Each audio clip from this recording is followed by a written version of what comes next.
হাজিরিন কেরাম, আমি যে আয়াতে কারিমা তেলাওয়াত করেছি এবং হাদিসে পাক আপনাদের সামনে পেশ করেছি, একটা নির্দিষ্ট বিষয়ের উপরে কিছু কথা বলার খেয়াল করেছি। স্বামী এবং স্ত্রীর হক, স্বামী এবং স্ত্রীর প্রতি কি দায়িত্ব। আমাদের সমাজে তালাকের সংখ্যা বাড়তেছে, কি ঠিক কিনা বলেন? স্বামী স্ত্রীদের সাথে সম্পর্ক নাই, বাহিরে দেখলে বোঝা যায় না সংসারের মধ্যে কিভাবে অশান্তি, স্বামী স্ত্রীর মধ্যে মিল মোহাব্বত নাই। এর কারণ কি? এর প্রতিরোধ করার কি রয়েছে? আল্লাহ রসুলের হাদিস আমাদের জন্য যথেষ্ট, বলেন সুবহানাল্লাহ।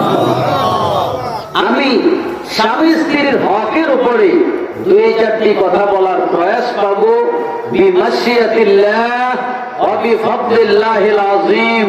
সকলে বলি ইনশাআল্লাহ।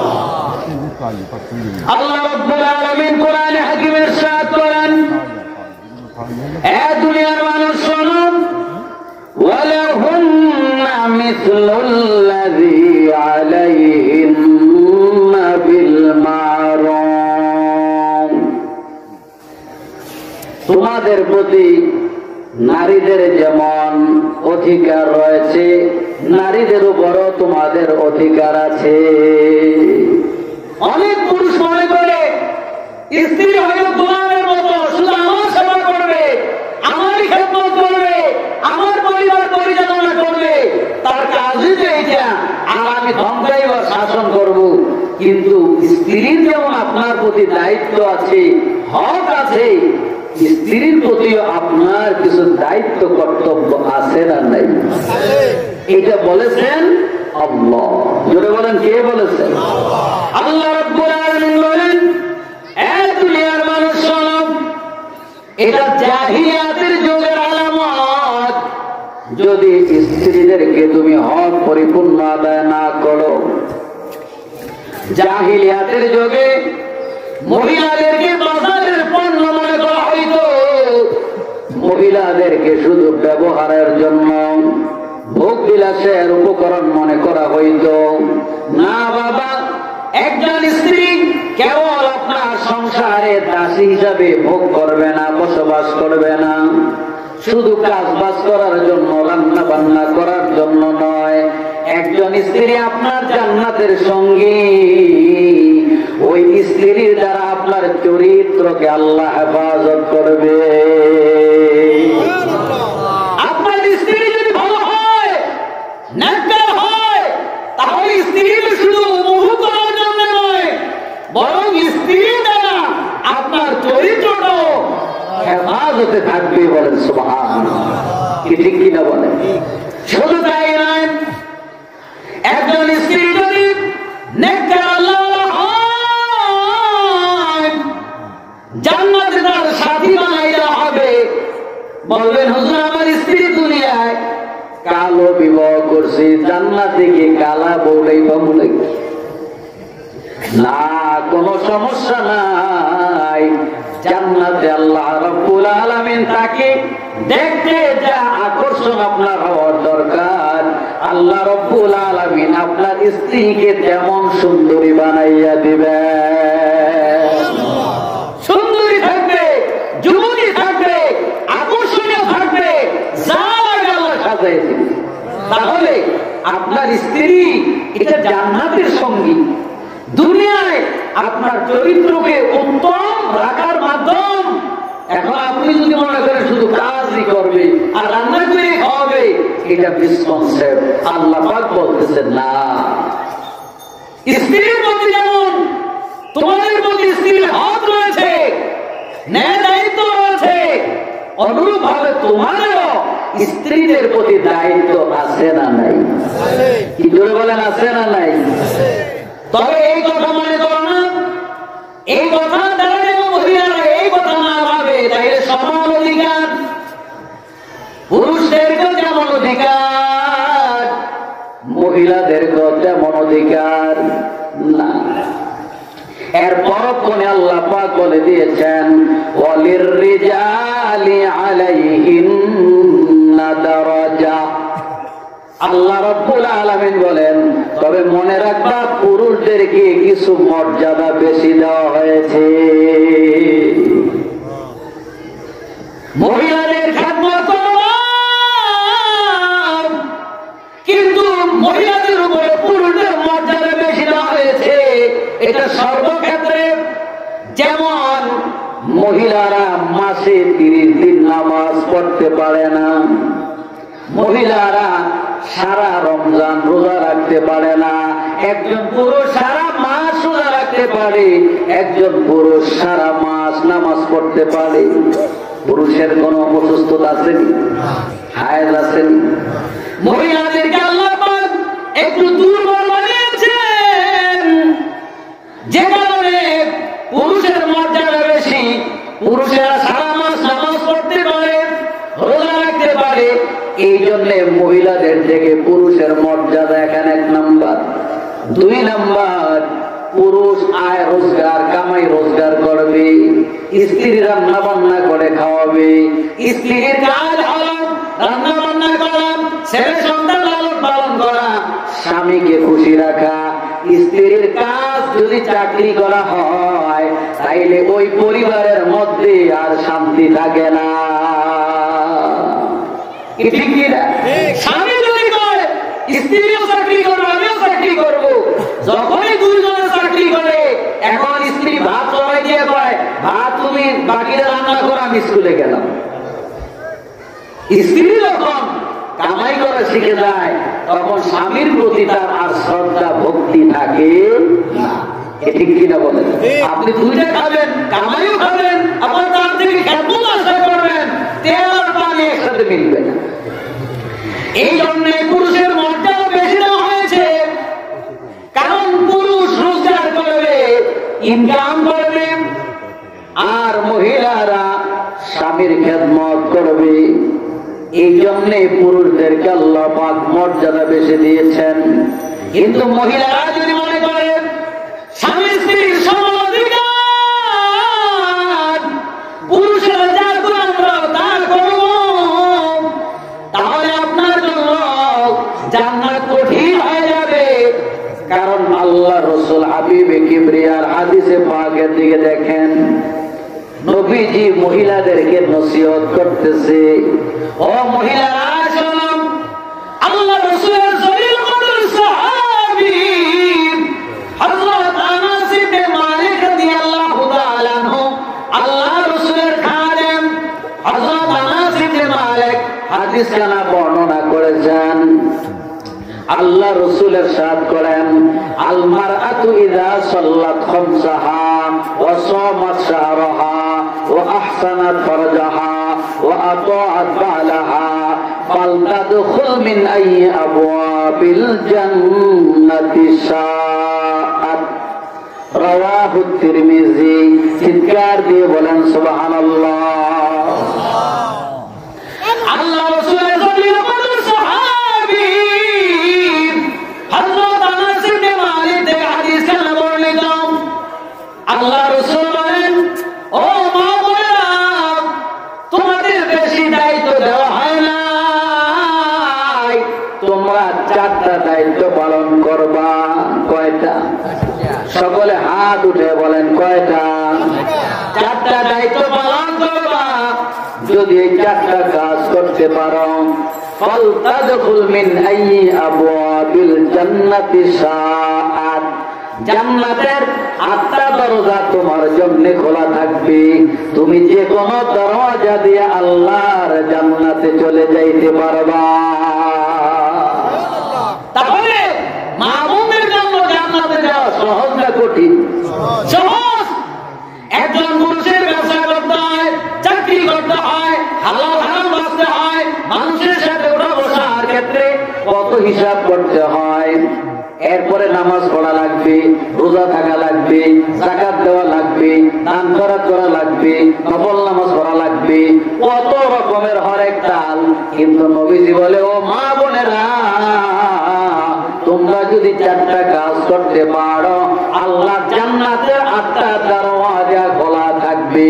অন্য রাওয়ায়াতের মধ্যে আছে, নবীজি বলেন, কোন মহিলা যদি এই 4টা কাজ করে, আমি রাসূলুল্লাহ ওই মহিলার জান্নাতের জামিনদার। বলেন আল্লাহ রাসূল যদি কারো জান্নাতের দায়িত্ব নেয় আর টেনশন আছে না? কথা বলেন আছে? আল্লাহর নবী বলেন ও মহিলারা তোমরা চারটা কাজ করবা। এক নাম্বার আলমার আদু ইদা সাল্লাত খামসাহা, যখন নামাজের রক্ত আসবে 5 ওয়াক্ত নামাজ পড়বা। ওয়া সামাত শাহরাহা, 2 নাম্বার রমজান মাস আসলে রোজা রাখবা। খুব মনোযোগ সহকারে শুনবেন। মহিলাদের জান্নাতে যাওয়ার জন্য 4টা আমলের 1 নাম্বার ইদা সাল্লাত খামসাহা, যখন নামাজের সময় আসবে 5 ওয়াক্ত নামাজ পড়বা। 2 নাম্বার ওয়া সামাত শাহরাহা, রমজানুল মুবারকে রোজাগুলি ঠিক মতো রাখবা। এ বাবা, আমাদের সমাজে কিছু মা বোনেরা আছে রোজা রাখতে চায় না, নামাজও পড়ে না, মিথ্যা কথা কয়, নামাজ পড়ে দিছি। ওই সন্তান 4-5 জন লালন পালন করতে কত কষ্ট, কেমনে নামাজ পড়ে। ও মা গো, 7 জন আর 8 জন সন্তানের ওজর দিয়ে আল্লাহর কাছ থেকে রক্ষা পাওয়া যাবে না। কিয়ামতের দিন আল্লাহ ডাক দিবেন, ও পশ্চিম মাহমুদ গাড়ি রোগের মা, এদিকে আসো, তোমার আমলনামায় নামাজ নাই, নামাজ কেন পড়ো নাই? বলবে আল্লাহ গো, আমার 11 জন সন্তান লালন পালন করতে যাইয়া নামাজ পড়তে পারি নাই। আল্লাহ পাক ডাক দিবেন, ও হাওয়া দিয়ে আসো, আদম আলাইহিস স্ত্রী হাওয়া গো, তোমার সন্তান কয়জন? হযরত আদম আলাইহিস সালামের স্ত্রী আমাদের মা হযরত হাওয়া আলাইহিস সালাম 199 বার হামেল হয়েছেন, গর্ভবতী হয়েছেন, প্রত্যেকবার 2টা করে সন্তান হয়েছেন। তাতে কত হয়? 398 জন। এরপরে 200 নম্বর হামেলের সময় আল্লাহ রাব্বুল আলামিন একজন পয়গম্বর সাল্লাল্লাহু আলাইহি সাল্লামকে দান করলেন। এখন বলেন, হাওয়া আলাইহিস সালাম 200 বার গর্ভবতী হয়েছেন, 399 জনের মা। তিনি যদি ইবাদত না করতে পারে, নামাজ রোজা সব ঠিক থাকতে পারে, আমার মা বোনদের ওজর চলবে না? কি চলবে না? এরপর বলবে আল্লাহ, আমার স্বামী বড় বদমেজাজ, স্বরূপ কাঠি বাজার, মাহমুদ কাঠি বাজারে ব্যবসা করে, দোকান থেকে আইসে মেজাজ দেখায়, রান্না করছো নি, কেন হয় নাই? রাগারাগি করে, এই জন্য আমার রান্না বান্নার সময় দিতে গিয়ে নামাজ পড়তে পারি নাই। বলবে তোমার স্বামী বড় খারাপ? বলে হ্যাঁ। ও আসিয়া, এদিকে আসরে আসিয়া, তোমার স্বামীর অবস্থাটা শোনাইয়া দাও। আসিয়া আলাইহিস সালামের স্বামী একজন বুজুর্গ ছিল, কি ঠিক কিনা? ঠিক, খুব বুঝতেন। আসিয়া আলাইহিস সালামের স্বামীর নাম কি? ফেরাউন। এখানে যত স্বামী আছে, ফেরাউনের চাইতে তো খারাপ কেউ নাই। যদি আসিয়া ইবাদত বন্দেগী ঠিক রাখতে পারে, বলো না রে বাবা, আল্লাহর কাছে কোন জবাবদিহি চলবে নি? চলবে না। এই জন্য আমার মা গো, কিয়ামতের দিন নামাজের জন্য, রোজার জন্য স্বামীর ওয়াজিব, কাজের ওয়াজিব কোনো চলবে না। তোমার জান্নাতে যাওয়ার জন্য 1 নাম্বার কাজ হলো 5 ওয়াক্ত নামাজ সময় মতো পড়া। 2 নাম্বার ওয়া সামাত শাহরাহা, রমজান মাস আসলে রোজা রাখা। 3 নাম্বার ওয়া আহসানাত ফারজাহা, পর্দা মতো চলবা, লজ্জার সাথে ইবাদত করবা। এ বাবা, পর্দা করা সুন্নাত না মুস্তাহাব? মাশাআল্লাহ। এটা আপনারা ওয়াজ আমার চেয়ে ভালো জানেন, কারণ আপনারা হলেন মুজাদ্দিদ মিল্লাত কুতুবুল আকতাব বানিয়ে সারসিনা আল্লামা শাহ সুফি নিসারউদ্দিন রহমাতুল্লাহ আলাইহির প্রতিবেশী, যিনি পর্দার কারণে সারসিনার এই নিয়ামত পেয়েছে। বলেন আলহামদুলিল্লাহ। নিসারউদ্দিন রহমাতুল্লাহ আলাইহি তিনি বলেন, আমাকে আল্লাহ যা নিয়ামত দিয়েছেন সব পর্দার কারণে হয়েছে। দেখেন আজও বাংলাদেশে সারসিনা দরবার এখনো পর্দার ক্ষেত্রে 100% অটল। কিশোর সিনার মাহফিলে 3 দিনে একটা শিশু বাচ্চা মেয়ে ছেলে পাওয়া যায়, কি বলেন পাওয়া যায়? এটা হলো এখনো পর্যন্ত সত্য। এই জন্য পর্দা করা ফরজ, নামাজ যেমন ফরজ, রোজা যেমন ফরজ, পর্দাটা ফরজ। কিন্তু আমাদের সমাজে পর্দাটা উঠে গেছে। এ বাবা, পর্দাটা এমন ফরজ, এই চক্ষু দুইটা সকল মহিলার দিকে তাকানো যায় না। এই দেহের মধ্যে 6টা জানালা আছে, ওই জানালা সব সময় খোলা রাখা যায় না। জানালা দিয়ে আলো ঢোকে, আবার জানালা দিয়ে ময়লাও ঢোকে, কি ঠিক কিনা? জানালা সব সময় খোলা রাখলে রাতের বেলা ডাকাত আসবে, মোবাইল নিয়ে যাইবে। এই জন্য জানালাটা খোলা রাখতে হবে প্রয়োজনের সময়, আবার অপ্রয়োজনে জানালাটা আটকে দেওয়া লাগবে। অনুরূপ ভাবে আপনার এই 6টা জানালার মধ্যে একটা জানালা হলো চক্ষু। ওই চক্ষু দুইটায় দেখেন কপাট আছে না নাই? আছে কিনা? এই কপাট দুইটা আটকে দেন, চক্ষু বন্ধ হয়ে গেছে, খুলে দেন, সব দেখতে পারবেন। নবীজি বলেন, এই জানালাটা যদি মায়ের সামনে যায় খুলে দাও, আল্লাহ রাব্বুল আলামিন তোমার আমলনামা একটা মকবুল হজ উমরার সওয়াব লিখে দিবেন। সাহাবায়ে কেরাম বলেন, ইয়া রাসূলুল্লাহ, মায়ের দিকে তাকাইলে একটা হজ উমরার সওয়াব হয়, যদি 100 বার তাকাই তাতে কি হবে 100 বার? বলে হ্যাঁ, যদি 100 বার তুমি মায়ের দিকে তাকাও তাইলে 100 হজ উমরার সওয়াবই হবে। এই জন্য ও আমার যুবক ভাইরা, ও আমার যুবতী ভাইরা, বোনেরা, যাদের মা বাবা এখনো বেঁচে আছে, বড় নিয়ামত মনে করবা। মা বাবার দিকে একটু নেক নজরে তাকাইয়া থাকবা। তুমি হজে যাও, 7 লক্ষ টাকা খরচ করে, 6 লক্ষ টাকা খরচ করে যদি হজে যাও, আর যদি এহরামের কাপড়ের টাকাটা যদি একটু হারাম হয়, হজ বাতিল। কিন্তু মা বাবার দিকে যদি একটু নেক নজরে তাকাও, এর মধ্যে আর কোনো ভেজাল নাই। আল্লাহ রাব্বুল আলামিন তার আমলনামায় একটা মকবুল হজ উমরার সওয়াব লিখে দিবেন।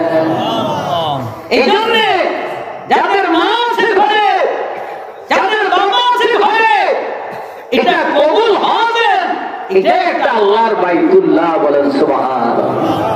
আপনি মক্কা শরীফ পর্যন্ত যাবেন, হজ কি কবুল হলো কিনা নিশ্চয়তা আছে নাকি? আর যার মা আছে কবুল। এই জন্য ভাইয়েরা আমার, মা বাবা এটা বড় নিয়ামত। এটা দুনিয়া যাদের মা বাবা বেঁচে আছে কদর করবা। অনেক যুবক ভাইরা আছো, মা বাবার কথা শোনো না, মা বাবাকে কষ্ট দাও। মোবাইল যদি না দাও, একেবারে শোকেস আলমারি ভাঙে চুরমার করে দেব, আছে না নেই? তুমি মোবাইল মা বাবাকে কষ্ট দিয়া একটা মোবাইলের জন্য যে আচরণ করছো, এই আচরণের দ্বারাও তোমার কপাল বুঝা যাইতে পারে। কি পারে কিনা বলেন? কি জোরে বলেন, পারে কিনা? এই জন্য মা বাবার সাথে সুন্দর আচরণ করবেন। কি করা যাবে ইনশাআল্লাহ? একটু মহাব্বতে জিকির করেন, লা ইলাহা ইল্লাল্লাহ, লা ইলাহা ইল্লাল্লাহ।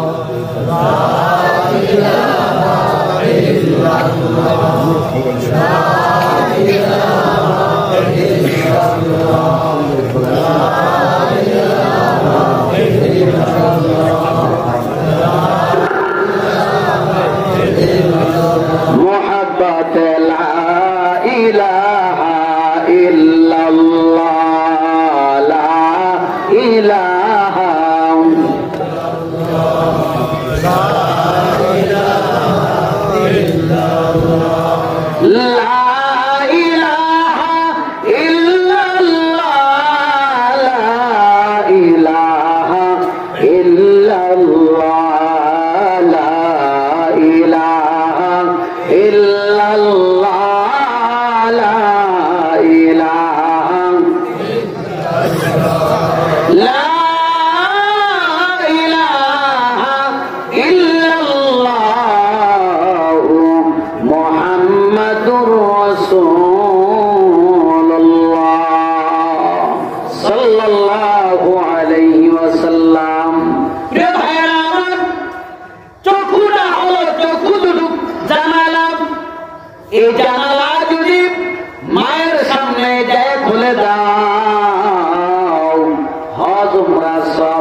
কিন্তু এই জানালাটা ভাবির সামনে যাইয়া খোলা রাখা যাইবে না, বন্ধ করা লাগবে, বন্ধ করা লাগবে।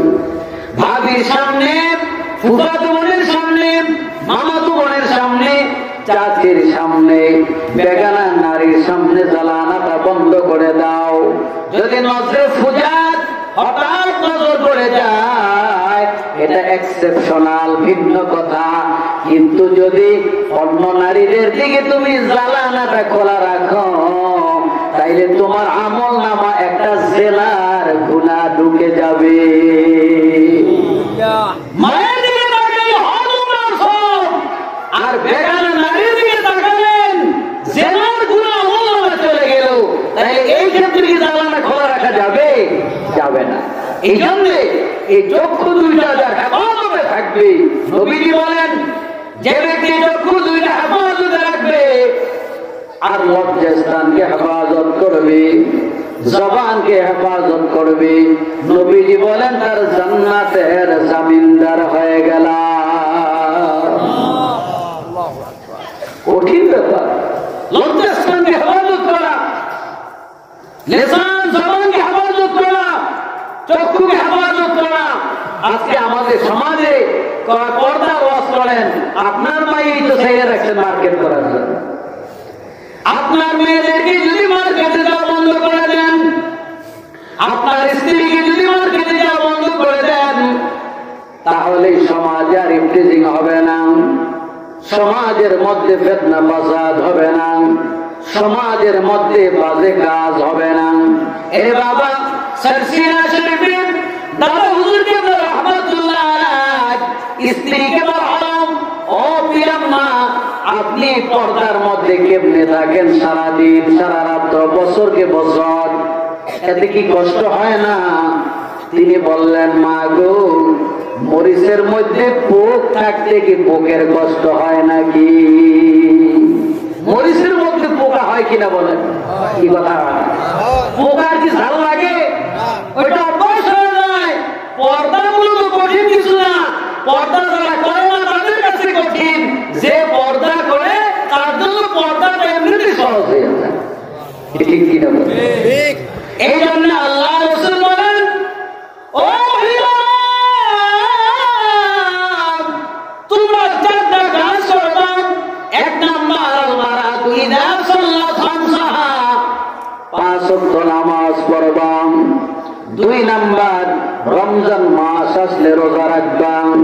3 নাম্বার ওয়া আহসানাত ফারজাহা, নিজেদেরকে হেফাজতে রাখবা, পর্দা মতো রাখবা। এটা কেবল মহিলারা নয়, পুরুষের পর্দা আছে না নাই? জোরে বলেন আছে না নাই? পুরুষ পর্দায় থাকবে, নারীরাও পর্দায় থাকবে। আর 4 নাম্বার মহিলাদের কাজ হলো ওয়া আতাআত বালাহা আই যাওজাহা, স্বামীর খেদমত করবে, স্বামীর অনুগত থাকবে। যদি স্ত্রীর প্রতি স্বামী খুশি থাকে, আল্লাহর রাসূল বলেন ফালতাদখুল মিন আই আবওয়াবিল জান্নাতি শাআত, তার জন্য জান্নাতের 8টা দরজা খোলা থাকবে, সে জান্নাতের যে কোনো দরজা দিয়ে প্রবেশ করতে পারবে। এই জন্য স্বামীকে খুশি রাখা এটা বড় ইবাদত। এ ভাইয়া, স্বামীকে খুশি রাখা অবস্থায় যদি রাত্র যাপন করে, আর এই অবস্থায় যদি স্ত্রী মারা যায়, আল্লাহ রাসূল বলেন সে সোজা জান্নাতে চলে যাবে। কারণ স্বামী স্ত্রীর প্রত্যেকটা কাজে ইবাদত। আল্লাহর নবী বলেন, যদি কোন স্বামী স্ত্রী গভীর মহব্বত অবস্থায় কেটে যায়, যদি সারা রাত্র স্বামী আর স্ত্রীর দুটো হাত যদি এইভাবে একত্রিত করে একটা আঙ্গুলের মধ্যে আরেক আঙ্গুল ঢুকাইয়া এইভাবে যদি হাত চেপে ধরে, যতক্ষণ এই হাত ধরা অবস্থায় থাকবে, তাদের আঙ্গুলের ফাঁকা দিয়া সগীরা গুনাহগুলি এমন ভাবে ঝরতে থাকবে, ওই চাল ধোয়া পানির মতো স্পিডে গুনাহগুলি ঝরে যায়। কিন্তু কবিরা গুনার জন্য তওবা করা লাগবে। স্বামী স্ত্রীর মহব্বতে কবিরা গুনাহ ধরবে না। যদি এইভাবে হাত ধরে রাখো, সগীরা গুনাহ ধরতে থাকবে। শুধু তাই নয়, একটা মুস্কি হাসি দিলে সদকার সওয়াব। আপনি বিবাহ করেছেন, আপনার স্ত্রী সন্তানকে লালন পালন করার দায়িত্ব কার? আপনার। ঠিক কিনা বলেন?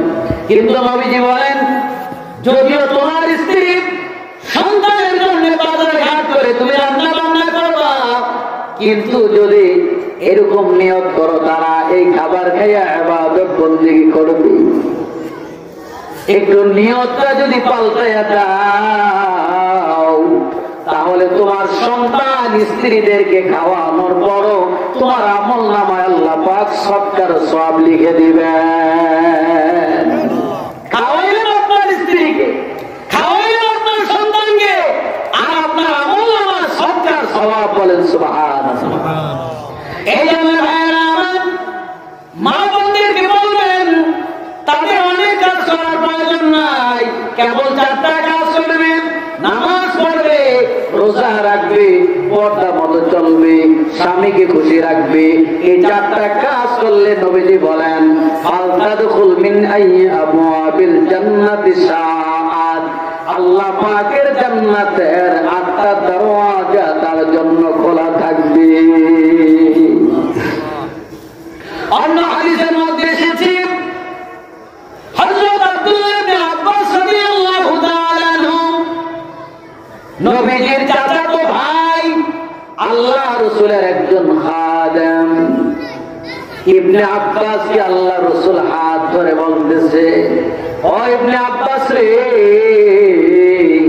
আমি তোকে কিছু নসিহত করব। বলেন তো, আল্লাহ রাসূলের নসিহতের চাইতে আর কোন দামি নসিহত থাকতে পারে নাকি? নবীজি বলেন, ইবনে আব্বাস, আরবাউন মান উতিয়াহুন্না ফাকাদ উতিয়া খায়রাত দুনিয়া ওয়াল আখিরাহ। ও ইবনে আব্বাস, তোমাকে যদি আল্লাহ রাব্বুল আলামিন 4টা নিয়ামত দেয়, কয়টা? যদি তোমাকে আল্লাহ পাক 4টা নিয়ামত দেয়, তাইলে মনে করবা তুমি দুনিয়া এবং আখিরাতের সর্বশ্রেষ্ঠ নিয়ামতগুলি পেয়ে গেছো। এখন নবীজি ইবনে আব্বাসকে বললেন, আমি এখন আপনাদেরকে বলবো, যদি 4টা নিয়ামত পান, তাইলে পৃথিবীর শ্রেষ্ঠ ধনী আপনি হয়ে গেছেন। কি কি 4টা নিয়ামত বলবো? 13 জনে কইছে, সবাই তো কি বলবো? ওই হাত উঁচু করে বলবো, কি শুনবেন? আল্লাহ রাসূল নবীজির চাচাতো ভাই, নবীজির খাদেম, দোয়া করে দিয়েছেন নবীজি। ইবনে আব্বাস 18 বছর বয়সের যুবক রাইসুল মুফাসসিরিন হয়ে গেলেন, যাকে আল্লাহ পাক তাফসীরের জ্ঞান দিয়েছেন। নবীজির নজর আফতাবে নবুয়ত वो शानदार चीज है, गुना लेकर सामने बढ़ने से गुना जला दिया था। নবুয়তের সূর্যটার এত পাওয়ার, যত বড় গুনাহ নিয়ে নবীজি সামনে যাইতো ওই মানুষটা সোনার মানুষ হয়ে যাইত।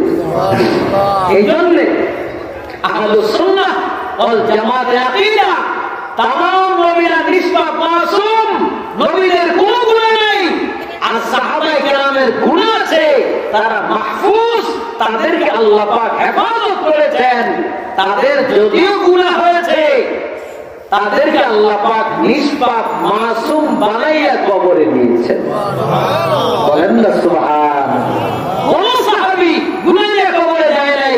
দলিল রাদিয়াল্লাহু আনহুম ওয়া রাদওয়ান।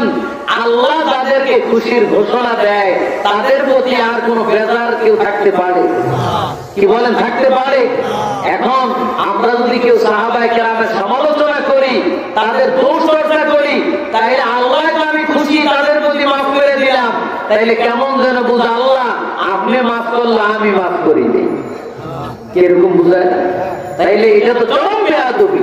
অতএব এটা সারসিলা শরীফের নেসারউদ্দিন রহমাতুল্লাহ আলাইহির আকীদা নয়, এটা আহলুস সুন্নাহ ওয়াল জামাতের আকীদা। সাহাবায়ে কেরাম সমালোচনার ঊর্ধ্বে, সাহাবায়ে কেরামের সমালোচনা করা যাবে? কি জোরে বলেন, যাবে? যাবে না। কি মনে থাকবে? আর নবীদের কোন ত্রুটি আলোচনা করা যাবে না, কারণ নবীরা স্বয়ং আল্লাহর পক্ষ থেকে মনোনীত। বলেন না সুবহানাল্লাহ। যাই হোক, আমি যেই কথা বলতেছিলাম, হযরত আব্দুল্লাহ ইবনে আব্বাস রাদিয়াল্লাহু তাআলা আনহু রাইসুল মুফাসসিরিন, নবীজির খাদেম ছিলেন, তাহাজ্জুদের ওযু পানি দিতেন। হযরত আব্দুল্লাহ ইবনে আব্বাস রাদিয়াল্লাহু তাআলা আনহু নবীজির দোয়ায় রাইসুল মুফাসসিরিন হলেন। নবীজি ইবনে আব্বাসকে বলেন, ইবনে আব্বাস এদিকে আসো। আল্লাহ রাসূল তার হাত ধরে বললেন, ইবনে আব্বাস, আরবাউন মান উতিয়াহুন্না ফাকাদ উতিয়া খায়রাত দুনিয়া ওয়াল আখিরাহ। যদি তোমাকে চারটা নিয়ামত দেওয়া হয়, তুমি দুনিয়ার চারটা নিয়ামতের অধিকারী হয়ে গেলাম, আখিরাতেরও শ্রেষ্ঠ নিয়ামতের অধিকারী হয়ে গেলাম। এক নাম্বার কলবুন শাকির, এমন আত্মা যে আত্মাটা সর্বদা আল্লাহর কৃতজ্ঞতা স্বীকার করে। এমন কিছু মানুষ আছে আল্লাহ যে হায়াকে বলে আলহামদুলিল্লাহ,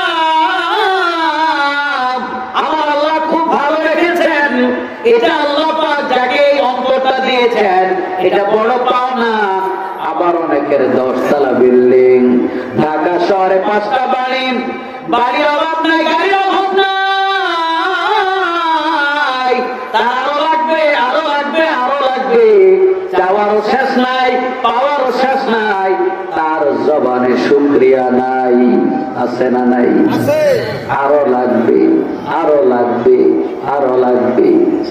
আল্লাহ রাসূল বলেন, লাউ কানা লিবনি আদম ওয়াদিন মিন যাহাবিন আহাব্বা আন ইয়াকুনা লাহু ওয়াদিয়ান ওয়া লা ইয়ামলাউ জাওফা ইবনে আদম ইল্লা তুরাব।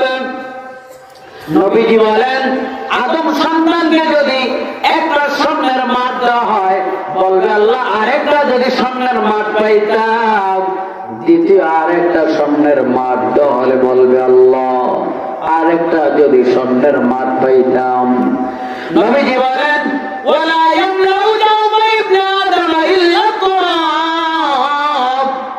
তাদের পেট ভরবে না, আরো লাগবে, আরো লাগবে।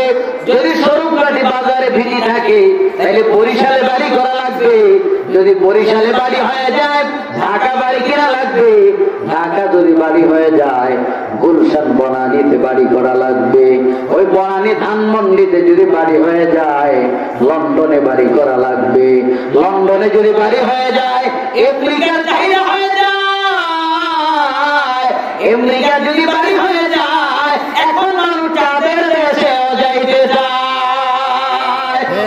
আরো লাগবে, আরো লাগবে। আল্লাহ রাসূল বলেন, ওয়ালা ইয়ামলাউ জাওফা ইবনে আদম ইল্লা তুরাব। আদম সন্তানের পেট ভরবে, 3.5 হাত মাটি। যেদিন আজরাইল হাজির হয়ে যাবে আর রূহটাকে টান দিয়ে বের করে ফেলবে, ওই দিন তার জনমের মতো পেট ভরে যাবে। জোরে বলেন ঠিক কিনা? শেষ, আর নাই, চাহিদা নাই। কারণ আমি এই ঘাম ঝরায়া জীবনের বিনিময়ে বিল্ডিংটা করেছিলাম। স্ত্রী করবে লাশ বাহিরে রাখো, গন্ধ আসবে। স্ত্রী বলবে বিল্ডিং এ লাশ উঠাইও না। সন্তানরা কান্না করবে আর তাড়াতাড়ি কাপড়ের কাপড় আনতে যাবে। এলাকার মানুষেরা বাঁশ কাটবে, দ্রুত দাফনের জন্য ব্যস্ত হবে। আর কেউ ঘরে ঢুকাইবে না, কম্বল গায়ে দিয়ে রাখবে না। অল্প দামের কাপড়ের কাপড় দিয়া 3.5 হাত মাটির নিচে দিয়ে দিবে বাবা। আর কোন বাহাদুরি থাকবে না। তোমার ছেলে তোমার নাতি স্মরণ করবে, তারপরে আর কেউ স্মরণ করবে না। তার প্রমাণ হলো তোমার বাপ দাদাকে তুমি স্মরণ করো, তোমার 3 নাম্বার পুরুষের কথা মনেও করো না। কি ঠিক না বেশি? আমার বাবার নাম, আমার দাদার নাম বলি, আমার পর দাদার নাম কি আমরা বলি নাকি? কি বলি? এখানে অনেকে আছে বাপ দাদার পরের নামও জানে না। কি আছে না? তাইলে আমার নাতির পরে পুতি, তারা যে আমার নাম মনে রাখবে এর নিশ্চয়তা আছে? তাইলে আসলে দুনিয়াটাকে ধোকা কিনে বলে। কি কথা কয়? ধোকা কিনা? তাইলে আমরা আসলেই যত দুনিয়া করতেছি, মূলত এই দুনিয়াটা আমাদের জন্য চিরস্থায়ী না। এই জন্য আল্লাহ পাক যে হালে রাখবে আলহামদুলিল্লাহ। কি বলা যাবে? যে শুকরিয়া করে, নবীজি বলে ইবনে আব্বাস, সে বড় নিয়ামতের মালিক। 1 নাম্বার কলবুন শাকির, যেই কলবটা সবসময় আল্লাহ পাকের শুকরিয়া আদায় করে। 2 নাম্বার লিসানুন যাকির, এমন জিহ্বা যে জিহ্বা দ্বারা আল্লাহ পাকের জিকিরে মগ্ন থাকে। আল্লাহর জিকির বড় দামি জিনিস। এই পৃথিবীতে যতদিন পর্যন্ত একজন যাকির বান্দা থাকবে, ততদিন পর্যন্ত কিয়ামত সংগঠিত হবে না। নবীজি বলেন, ইসরাফিল আলাইহিস সালাম প্রতি শুক্রবার দিন আসলে তিনি সিংহা নিয়ে বলে, আল্লাহ ফু দেব। বলেন না, ধৈর্য ধরো, এখনো নয়, সময় হয় নাই। প্রতি শুক্রবার আসলে ইসরাফিল আলাইহিস সালাম সিংহা নিয়ে রেডি হয়ে যায়। আল্লাহ পাক বলে, তা হবে না। যতদিন এই জমিনে আমার একজন যাকির বান্দা থাকবে, ততদিন এই জমিনে কিয়ামত সংগঠিত হবে না।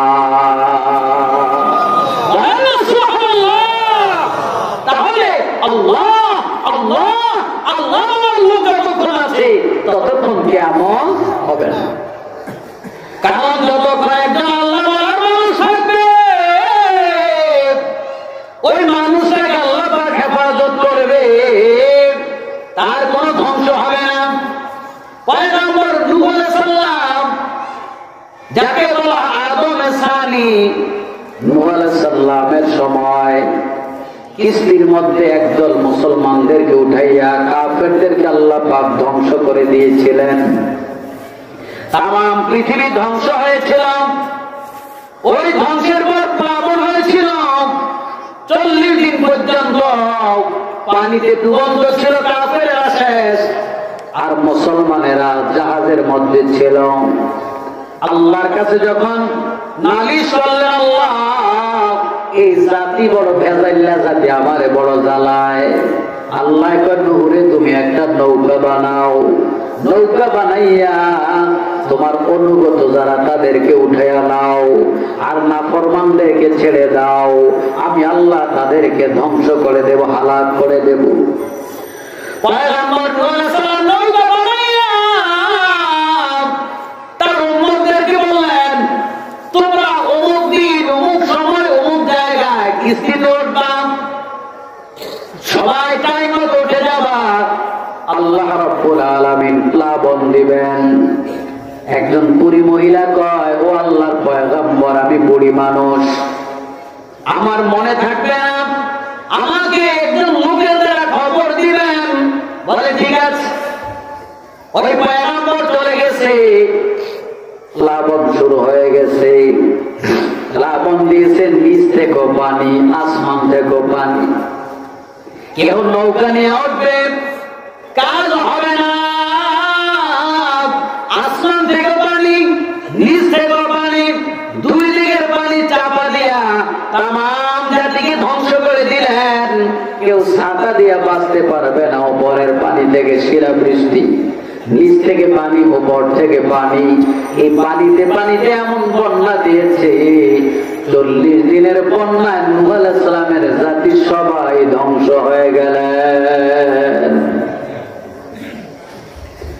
হযরত নূহ আলাইহিস সালাম কিস্তিতে বসে হঠাৎ মনে পড়ে গেছে, হায় হায়, বুড়ির কথা তো মনে নাই। আমাকে তো বুড়ি বলেছিল যখন কিস্তিতে উঠবো যেন একজনে তাকে উঠে নিয়ে আসে। তোমরা কেউ মনে করলে না, ওই বুড়িকে তো বলতো খেয়াল নাই। হায় হায়, প্লাবনে তো বুড়ি ধ্বংস হয়ে গেছে। ঠিক আছে, প্লাবন শেষ হয়েছে, আমরা বুড়ির বাড়িতে যাই। বুড়ির বাড়িতে যাইয়া বুড়ির জানাজার নামাজটা অন্তত পড়ে আসি। নবী আর তার সঙ্গীদেরকে নিয়ে বুড়ির বাড়িতে গেছে।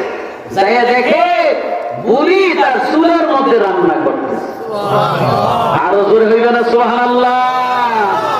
কি করতেছে? যদি নিচ থেকে পানি, উপর থেকে পানি, চুলা থাকে 40 দিন। এই যে কয়েকদিন আগে ফেনী, নোয়াখালী, কুমিল্লা অঞ্চলে প্লাবন হয়েছিল, বন্যা হয়েছিল। আপনারা তো দান খয়রাত পাঠাইছেন, মানুষ হাহাকার। 2-4 দিন, 1 সপ্তাহ বন্যায় শেষ, সেখানে 40 দিন বন্যা। আর এটা তো আল্লাহ টার্গেট করা বন্যা, ধ্বংস করবই, আল্লাহর গজব। হযরত নূহ আলাইহিস সালাম যখন মহিলার কাছে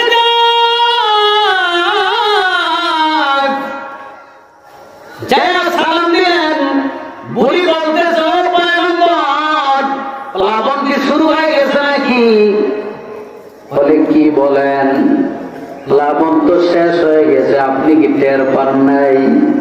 কয় না, আমি তো জিকির করতেছি আর রান্না বান্না করতেছি, তোমার প্লাবনের জন্য অপেক্ষমান। কখন পয়গম্বর আসবে আমাকে বলবে, আমি জাহাজে উঠবো। আল্লাহ পাকের কাছে ওহী করলেন,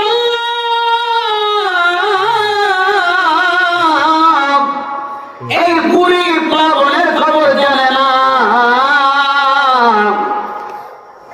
দুনিয়া ধ্বংস হয়ে গেছে, কিন্তু এই বুড়ির তো কিছুই হয় নাই। আল্লাহ পাক ওহী নাযিল করে বললেন, ও পয়গম্বর নূহ রে, এই মহিলা আমার জাকের বান্দি, সে জিকিররত ছিল, জিকির অবস্থায় ছিল, এই জন্য আমি আল্লাহ তাকে হেফাজত করেছি। বলেন সুবহানাল্লাহ। তাহলে জিকির যার মধ্যে থাকবে তার ধ্বংস নাই। 3 নাম্বার, হযরত ইবনে আব্বাস নবীজি বলতেছেন, ও ইবনে আব্বাস, 2 নাম্বার লিসানুন যাকির, ও ইবনে আব্বাস, 2 নাম্বার যাকির বান্দা, জিকির থাকবে তার জিহ্বায়। এই জিহ্বাটা যদি পাও, তাইলে তোমার এই জিহ্বাটা বড় নিয়ামত, যে জিহ্বার দ্বারা আল্লাহর জিকির জারি থাকবে। এই জন্য দেখেন, চক্ষু বিশেষজ্ঞ, হাত বিশেষজ্ঞ, হাত পাও ভাঙা বিশেষজ্ঞ, ব্রেন বিশেষজ্ঞ, কত বিশেষজ্ঞ ডাক্তার আছে, জিহ্বার কোন বিশেষজ্ঞ ডাক্তার লাগে না। জিহ্বা একটু চুন খাইয়া, চা খাইয়া জিহ্বা পড়লো আবার এমনি ভালো হইয়া যায়। ঠিক কিনা বলেন? কারণ এই জিহ্বাটাকে আল্লাহ পাক হেফাজতে রেখেছেন কেবল তার জিকির করার জন্য। বলেন সুবহানাল্লাহ। আল্লাহ এই জন্য ভাই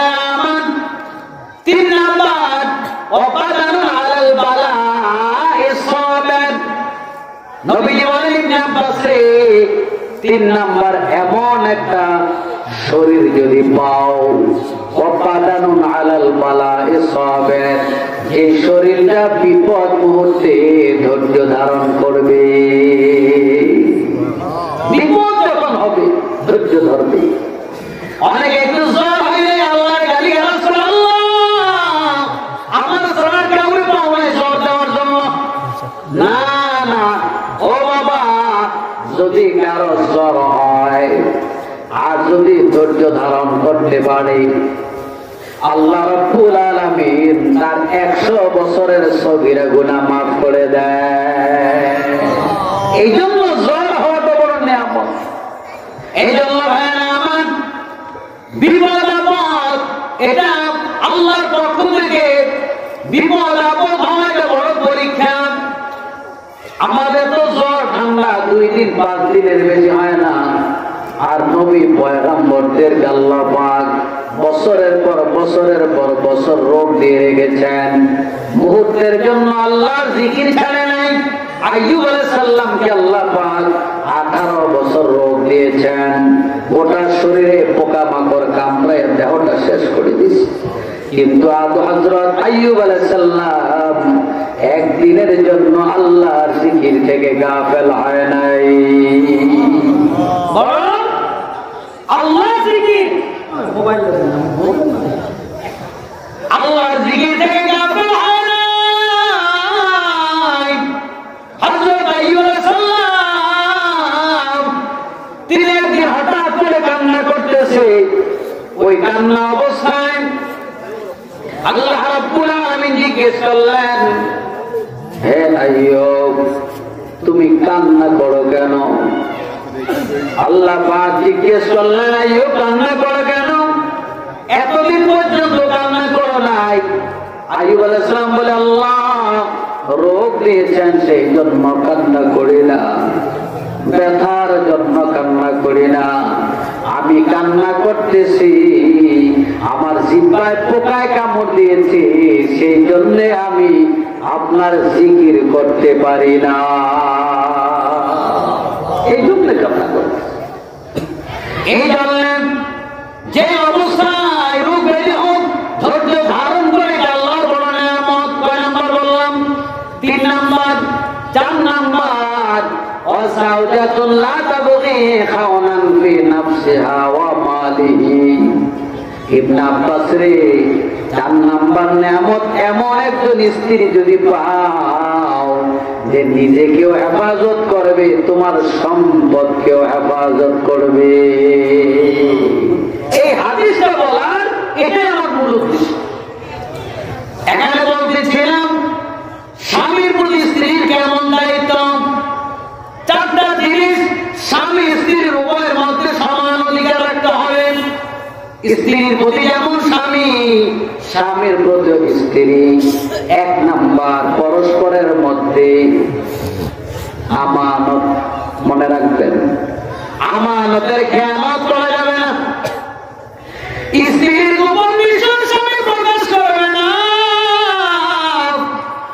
স্বামীর গোপন বিষয় স্ত্রী প্রকাশ করবে না, এটা হারাম। অনেক মহিলার আছে স্বামীর ব্যাপার অন্য বান্ধবীর কাছে বলে, এটা হারাম। আবার অনেক যুবকেরা আছে বন্ধুর কাছে স্ত্রীর ব্যাপারে বলে, এটাও হারাম, গোপন রাখবা। এই জন্য নবীজি বলেন, ও ইবনে আব্বাস, এমন স্ত্রী যদি পাও যে আমানত রক্ষা করবে নিজের এবং স্বামীর সম্পদের। সম্পদ মানে স্বামীর টাকা পয়সা, স্বামীর ব্যক্তিত্ব, স্বামীর সম্মান, এগুলি সবই সম্পদ। যেমন স্বামীর সম্পদ যদি স্ত্রী চুরি করে, স্বামীর পকেট থেকে যদি টাকা চুরি করে, অন্য জায়গার 70 গুণ গুনাহ হবে। স্বামীর থেকে চুরি করলে অন্য জায়গায় 70 টাকা চুরি করলে যে গুনাহ, আর স্বামীর পকেটের টাকা চুরি করলে 70 গুণ গুনাহ হয়। কেন? অন্যের টাকা তো আপনার কাছে আমানত না, আর স্বামীর সম্পদ আপনার কাছে আমানত। কি কথা কি বুঝতেছেন আপনারা? কি কষ্ট হচ্ছে নাকি? শেষ করে দিই কি কর, হ্যাঁ সবার শেষ হয়ে গেছে। কি বলেন? রাত্র অনেক হয়ে গেছে না? হ্যাঁ ঠান্ডা হয়ে গেলে খাইতে তো মজা পাইবেন। ওরে বাবা সবার কাছে ওয়াজের চিন্তা। একটু মহাব্বতে দূরে সরে পড়েন সাল্লাল্লাহ, মহাব্বতে সাল্লাল্লাহু আলাইহি। না না দাঁড়াইতে যদি আলু চাইছে দাঁড়াইতে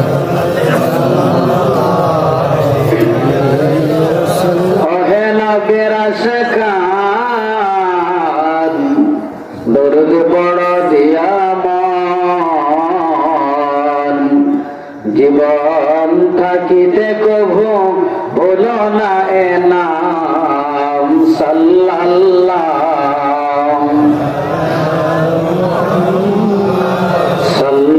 সাল্লাল্লাহু আলাইহি ওয়াসাল্লাম সাল্লাল্লাহু আলা মুহাম্মাদ।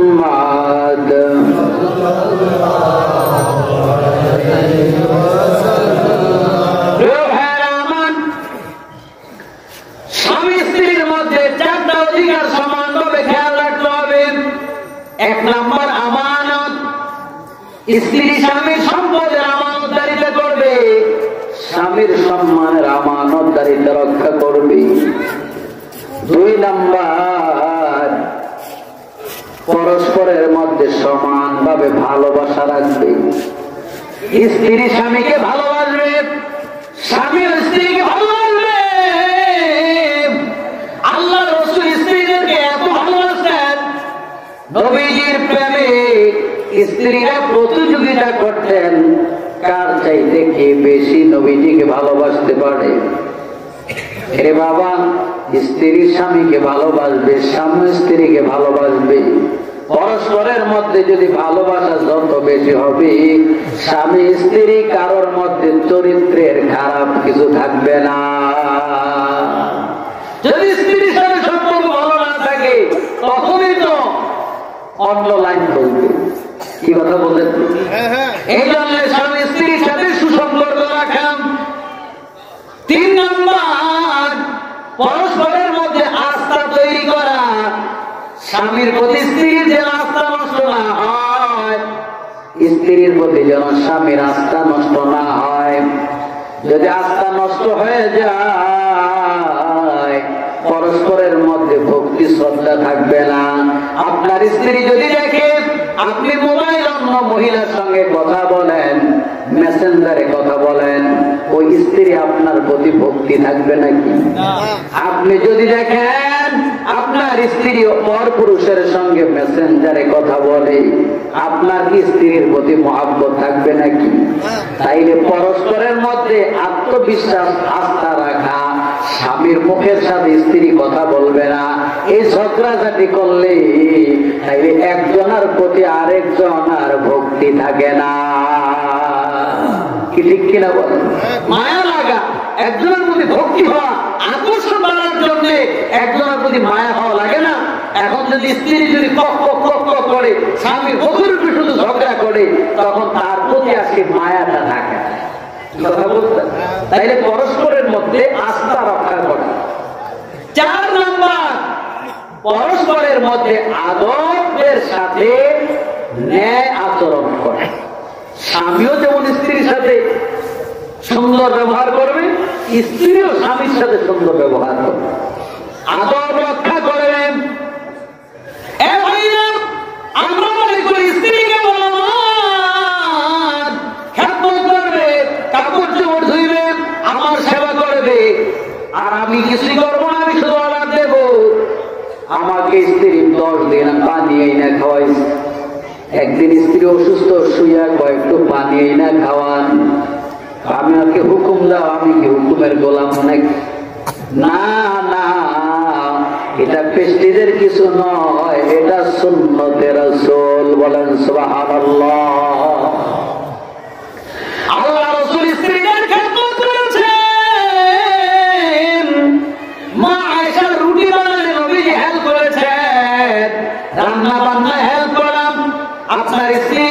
অসুস্থতার সময় তার কাপড় চোপড় ধুয়ে দেওয়া, আপনার স্ত্রীর বিপদের সময় খেদমত করা, আপনার সন্তানদেরকে গোসল করাই দেওয়া, এই দায়িত্ব এটা আপনারও আছে।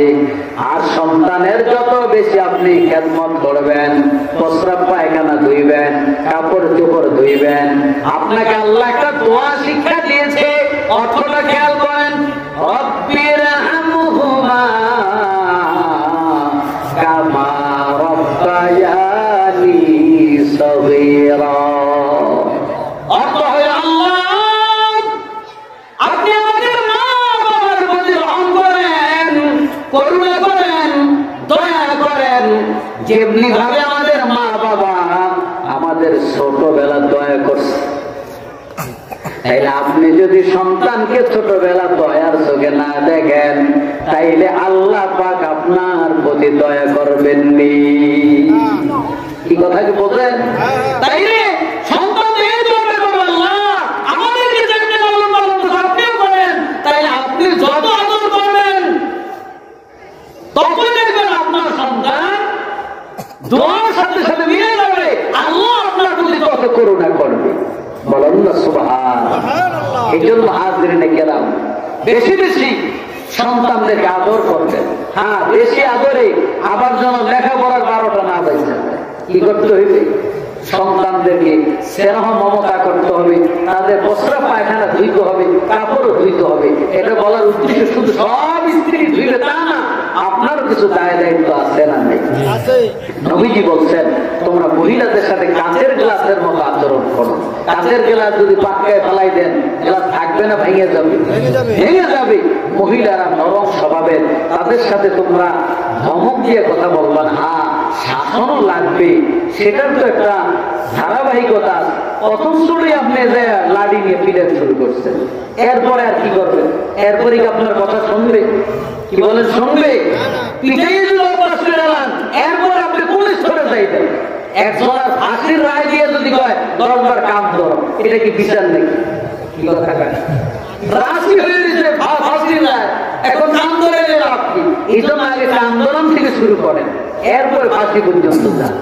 এই জন্য ভাইরা, আমরা স্বামী স্ত্রীর প্রতি মহাব্বত আমাদের সমাজে যদি থাকে, আল্লাহ রাসূল যেভাবে স্ত্রীদেরকে ভালোবাসছে, সেই প্রেমটা যদি আমাদের মধ্যে থাকতো, তাইলে সমাজের মধ্যে এত ফিতনা ফাসাদ, তালাক, ডিভোর্স হইতো না, আর সংসারের মধ্যে অশান্তির সৃষ্টি হইতো না।